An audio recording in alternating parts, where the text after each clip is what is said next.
साथियों, सहायक लेखाकार की परीक्षा 23 अप्रैल को आयोजित हो रही है और उत्तराखंड में ये बहुत बड़ी परीक्षा होने वाली है क्योंकि इसमें 600 से अधिक पदों के लिए लोगों ने आवेदन किए हैं और इस जैसा अवसर ना कभी पहले सहायक लेखाकार या कॉमर्स फील्ड के लोगों को मिला है और ना ही आगे मिलने की संभावना है निकट भविष्य में। तो इसीलिए जो भी प्रयास है आप अपनी बड़ी शिद्दत के साथ करिए, हम आपके साथ हैं। इस पेपर में आपको पास होने के लिए जो ज़रूरी अंक हैं 45 हैं, उनको क्रॉस करते हुए अच्छी मेरिट के साथ आप इस परीक्षा को पास करें। हमने आपके लिए एक वीडियो तैयार किया है। इस वीडियो को हम डेमो वीडियो के रूप में ले रहे हैं। इस वीडियो में मल्टीपल चॉइस क्वेश्चंस दिए गए हैं और साथ ही साथ इनका विस्तार भी हम इस वीडियो में कर रहे हैं। तो इस वीडियो का पहला प्रश्न है, निम्न में से कौन सा सुमेलित है? AS01 लेखा नीतियों का प्रकटीकरण, AS3 माल सूची का मूल्यांकन, AS6 नगद प्रवाह विवरण, यह सभी सुमेलित हैं। साथियों, ये AS का मतलब यहाँ पर ये है अकाउंटिंग स्टैंडर्ड से है। अकाउंटिंग स्टैंडर्ड्स बनाए गए हैं। अकाउंटिंग स्टैंडर्ड्स क्या होते हैं? अकाउंटिंग स्टैंडर्ड्स होते हैं जो कि लेखांकन के नियमों को फॉलो करने के लिए बनाए जाते हैं कि लेखांकन का में एक रूपता रहे और वो स्टैंडर्ड तय किए गए हैं कि लेखांकन किसी भी जगह पर हो वो एक रूपता के साथ होना चाहिए। तो इनके आधार पर जो अकाउंटिंग स्टैंडर्ड्स तैयार किए गए हैं उन अकाउंटिंग स्टैंडर्ड्स के को लेकर के ये प्रश्न आया है और ये इसका सही उत्तर है ए। AS1 यानी कि अकाउंटिंग स्टैंडर्ड 1 जो है वो लेखा नीतियों का प्रकटीकरण के लिए होता है। पुराने फर्नीचर के विक्रय की हानि डेबिट की जाएगी कहाँ पर? तो साथियों, कोई भी हानि अगर होती है तो वो डेबिट की जाती है और डेबिट इसलिए की जाती है क्योंकि लॉस जो होते हैं वो नॉमिनल अकाउंट होता है, वो होता है नॉमिनल अकाउंट। और इसी तरह से नॉमिनल अकाउंट जब डेबिट होगा तो कहाँ डेबिट होगा? प्रॉफिट एंड लॉस अकाउंट में। ये भी एक नॉमिनल अकाउंट होता है। तो किसी भी फर्नीचर की विक्रय पर अगर हानि हुई है तो उसे हम loss on sale of all furniture के नाम से डालेंगे और इसे हम प्रॉफिट एंड लॉस अकाउंट से माइनस कर देंगे यानी कि डेबिट कर देंगे। तो इस हिसाब से इस प्रश्न का उत्तर ऑप्शन नंबर ए आता है। अगला प्रश्न हम देखते हैं, ए एवं बी लाभ को 2:1 में बांटते हैं, वे सी को 1/4 के लिए शामिल करते हैं। सी पूंजी लाता है 12,000 रुपए। बी की एडजस्टमेंट जो होगी ये पूंजी की वो कितनी हुई है? समायोजित पूंजी कितनी होगी? तो ये प्रश्न हमें करना है। इस प्रश्न को करने के लिए हमें ध्यान देना होगा कि ये किस तरह से प्रश्न होगा। इस प्रश्न को हम करते हैं। देखिए, ये प्रश्न वो कह रहा है कि ए और बी का अनुपात जो है वो 2:1 है। इसका मतलब ये हुआ कि इनका जो योग है वो 3 हो गया। 2:1 का योग, अनुपातिक योग हुआ 3। सी को 1/4 के लिए उन्होंने शामिल किया है। तो सी को जब 1/4 हिस्सा दे दिया जाएगा तो शेष भाग जो लाभ का बचेगा वो कितना बचेगा? 1 - 1/4। तो बचेगा इसमें 3/4। तो ए और बी यहां पर 3/4 के रेशियो में रहेंगे, 3:4 के रेशियो में रहेंगे। तो बी का यहां पर जो शेयर बचता है वो कितना बचता है? बी का जो अंश बचेगा वो कितना बचेगा? 3/4 गुणा बी का पहले रेशियो क्या था? 1/3। तो 1/3 था तो 1/3 इसमें मल्टीपल कर देंगे तो ये हो जाएगा 3/12। तो इस तरह से ये आपका नया रेशियो बनेगा किसका? बी का। तो अब यहां पर बी को हमें क्या करना है? कुल पूंजी हमारी जो आएगी वो कितनी आएगी अब ये निकालना होगा। अगर 1/4 हिस्सा सी लाता है और उस हिस्से में वो 12,000 रुपए पूंजी लाता है तो पूरे हिस्से की पूंजी कितनी होगी? यानी कि पूरी पूंजी कितनी होगी? 12,000 × 4 तो 48,000 कुल पूंजी होगी। और इस कुल पूंजी में बी की समायोजित पूंजी निकालनी है तो 48,000 गुणा 3/12 3/12। तो 3/12 करते हुए हमें क्या मिलेगा? 12 × 4 = 48, 4 और 4 × 3 = 12। तो 12,000 रुपए इसका सही उत्तर होगा। तो इस हिसाब से ऑप्शन नंबर हमारा बैठ रहा है बी। ऑप्शन नंबर बी बैठ रहा है जो कि सही उत्तर है। तो आपको सॉल्यूशन मैंने करके दिखाया, आप इसको देखिएगा। अगला क्वेश्चन देखते हैं, यदि पूंजी पर ब्याज दिया जाता है तो इसकी प्रविष्टि करते समय जमा किया जाएगा, ये पूछा जा रहा है। यानी कि जमा का मतलब होता है क्रेडिट किया जाएगा। कहां क्रेडिट किया जाएगा? साथियों, अगर पूंजी पर ब्याज देने का प्रावधान साझेदारी अधिनियम में या साझेदारों द्वारा अपने आप किया गया है तो ऐसी स्थिति में जब पूंजी पर ब्याज दिया जाएगा तो साझेदारों की पूंजी में इंक्रीज हो जाएगा। तो जब साझेदारों की पूंजी में इंक्रीज होगा तो पूंजी का जो बैलेंस है वो ऑलरेडी क्या होता है, क्रेडिट होता है। तो पूंजी अगर और बढ़ानी है तो हमें पूंजी को और क्रेडिट करना होगा। तो इस हिसाब से पूंजी में जमा किए जाने का मतलब है क्रेडिट किया जाना। तो किस खाते को क्रेडिट किया जाएगा, किस खाते को क्रेडिट किया जाएगा, इसमें किया जाएगा पूंजी खाते को क्रेडिट किया जाएगा। ऑप्शन नंबर 2 बिल्कुल सही है। अगला क्वेश्चन हम देखते हैं। लाभांश का भुगतान सामान्यतः किया जाता है, कहां से किया जाता है? अंश प्रीमियम खाते से किया जाता है, पूंजी अभिधान आरक्षित खाते से किया जाता है, चालू वर्ष के लाभों से किया जाता है, या सभी से किया जाता है। साथियों, लाभांश क्या होता है, डिविडेंड क्या होता है? डिविडेंड होता है लाभ का अंश। कंपनी या कोई भी संस्था अगर पैसा लाभ कमाती है, अर्जित लाभ करती है लाभ को, तो उसमें से अंशधारियों को उनका हिस्सा देती है, लाभ का हिस्सा। तो ऐसे में उसे लाभ अंश कहा जाता है, लाभांश कहा जाता है। तो इस लाभ को देने के लिए लाभ अंश को देने के लिए कुछ ऐसे रिजर्व्स या कुछ ऐसी स्थितियां होनी चाहिए जहां से उसको डेबिट किया जाना है। तो यही इस प्रश्न को में पूछा जा रहा है कि लाभांश का भुगतान सामान्यतः कहां से किया जाता है। तो लाभांश का भुगतान सामान्यतः चालू वर्ष के लाभों से किया जाता है। ये एक अच्छा क्वेश्चन है और इस क्वेश्चन को आप देख करके चलिए। एक कंपनी शेयर जब्त कर सकती है जबकि कंपनी अपने शेयर्स को जब्त कर लेती है। अगर जब्त करने का मतलब ये होता है कि यदि किसी अंशधारी जो कि एक एप्लीकेंट है, उसने अंश की खरीदने की बात की और अंश खरीदने के बाद उसने कुछ भुगतान नहीं किए, कॉल्स हुई, उसने भुगतान, याचनाएं हुई, उसने भुगतान नहीं किए, बार बार कॉल्स की गई, उनको नोटिस भी दिए गए, लेकिन उसने याचना का भुगतान, कॉल का भुगतान नहीं किया। ऐसी स्थिति में कंपनी के पास ये पूरा अधिकार होता है कि वो उनके शेयरों को, जो भी उनको दिए गए, उनको जब्त कर ले। तो ऐसे में जब्त करने पर शेयर, तो कंपनी क्या करेगी जब्त करने के समय? तो ये कंपनी कर सकती है उन कंडीशंस पर। क्या कंडीशंस है? अंशधारी निर्धारित समय में मांग की राशि का भुगतान नहीं कर पाता, यही कंडीशन उचित है।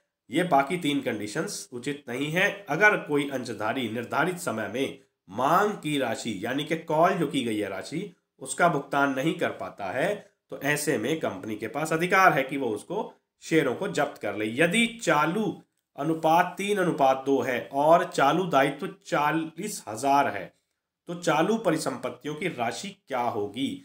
इस क्वेश्चन को भी हमें हल करना होगा।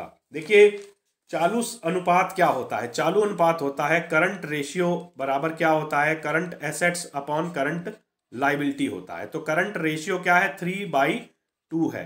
तो करंट एसेट्स हमारे पास कितनी है? दे नहीं रखा है। करंट लाइबिलिटी कितनी है? 40,000 है। तो इस हिसाब से क्रॉस मल्टीप्लाई करने पर हमें क्या मिलेगा? 1,20,000 इज इक्वल टू CA यानी कि करंट एसेट्स। तो 1 CA इज इक्वल क्या हो जाएगा? 1,20,000 डिवाइडेड बाई 2 इज इक्वल 60,000। तो इस हिसाब से इसका आंसर आता है 60,000 रुपए। चालू परिसंपत्तियों की मूल्य है 60,000 रुपए। अगला क्वेश्चन हम देखते हैं। आंतरिक लेखा परीक्षक अपनी रिपोर्ट किसको देता है? देखिए, आंतरिक लेखा परीक्षक क्या होता है? आंतरिक लेखा परीक्षक वो होता है जो आंतरिक जांच करता है, और इसकी नियुक्ति भी संचालक मंडल द्वारा ही की जाती है, इंटरनल होता है। तो इसकी नियुक्ति जब संचालक मंडल को की जाएगी तो संचालक मंडल को ही ये अपनी रिपोर्ट देगा। Option number 2। अगला प्रश्न हम देखते हैं। नमूना जांच कटौती करता है। नमूना जांच किसमें? यानी कि टेस्ट चेकिंग किसमें कटौती करता है? किस चीज में कटौती करता है? लेखा परीक्षक यानी कि ऑडिट के कार्य को, ऑडिटर के दायित्व को, लेखा परीक्षक के कार्य और दायित्व दोनों को, लेखा परीक्षक के पारिश्रमिक को। पारिश्रमिक से कोई मतलब नहीं है, उससे पहले ही तय हो जाता है कि हमें कितना धन आपको देना है। कार्य और दायित्व किसी भी स्थिति में उसके कम नहीं होते हैं। जिस क्षेत्र के ऑडिट के लिए उसको नियुक्त किया गया, उस क्षेत्र के ऑडिट की पूरी दायित्व उसकी है। तो यह भी ऑप्शन गलत हो जाता है। तो इन तीनों ऑप्शंस में कोई भी आंसर सही नहीं है। ऑप्शन नंबर 1 बिल्कुल सही है कि लेखा परीक्षक के कार्य को ये करता है। टेस्ट चेकिंग होता क्या है, यहां पर हमें यह भी देखना होगा।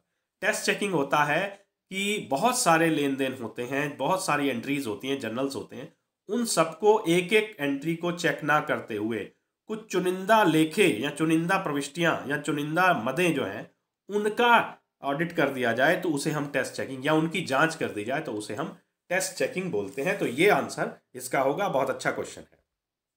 10वां क्वेश्चन है, एग्जिम बैंक भारतीय निर्यातकों और आयातकों को वित्तीय सहायता देता है, कैसे?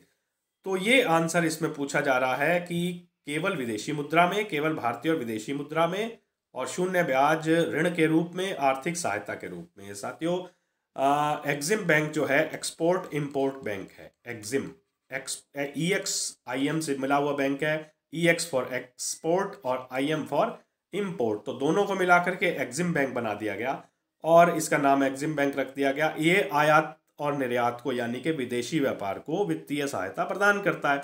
तो यही प्रश्न उससे पूछा गया है कि भारतीय निर्यातकों को और आयातकों को वित्तीय सहायता कैसे देगा ये? तो ये देगा केवल भारतीय और विदेशी मुद्रा में। तो ये आंसर बहुत अच्छा है, ध्यान रखिएगा इसका। अगला क्वेश्चन हम देखते हैं। 11वां प्रश्न है, जीवन बीमा में बीमित जोखिम है घटित होना निश्चित, घटित होने की जानकारी भी निश्चित, यानी कि ये तो नहीं हो सकता। जीवन बीमा, जीवन एक ऐसा है जिसमें बहुत ज्यादा अनिश्चितता है, कभी भी घटना हो सकती है, कभी भी नहीं होती, कोई समय निश्चित नहीं है।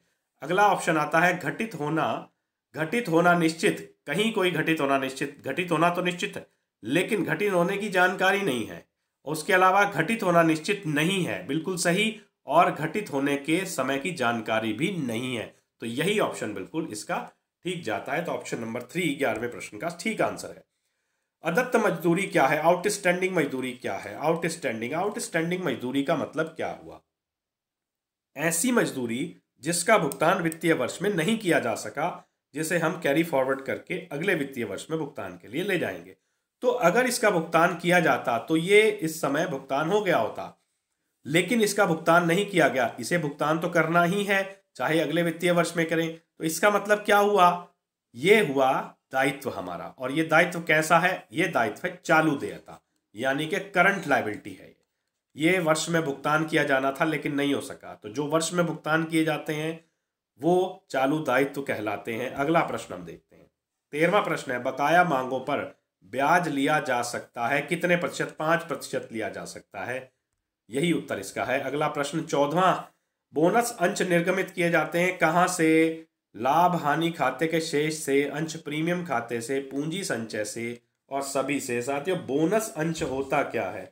बोनस अंश क्या होता है? देखिए, बोनस अंश जो होता है वो अपने शेयर होल्डर्स को कंपनियां मुफ्त में जो शेयर्स दे देती हैं और बोनस के रूप में देती हैं, वो बोनस शेयर्स कहलाते हैं। ये किनको मिलते हैं? ये इक्विटी और प्रेफरेंस शेयर होल्डर दोनों को मिलते हैं। और ये कहाँ से दिए जा सकते हैं? कौन से फंड्स ये या कौन सी मदों से इनका धन डेबिट किया जा सकता है? तो ये तीनों सही हैं। लाभ हानि खाते से भी दिया जा सकता है, अंश प्रीमियम खाते से भी दिया जा सकता है और पूंजी संचय से भी दिया जा सकता है। ऑप्शन नंबर 4 सभी में से बिल्कुल सही है। 15वां प्रश्न हम देखते हैं।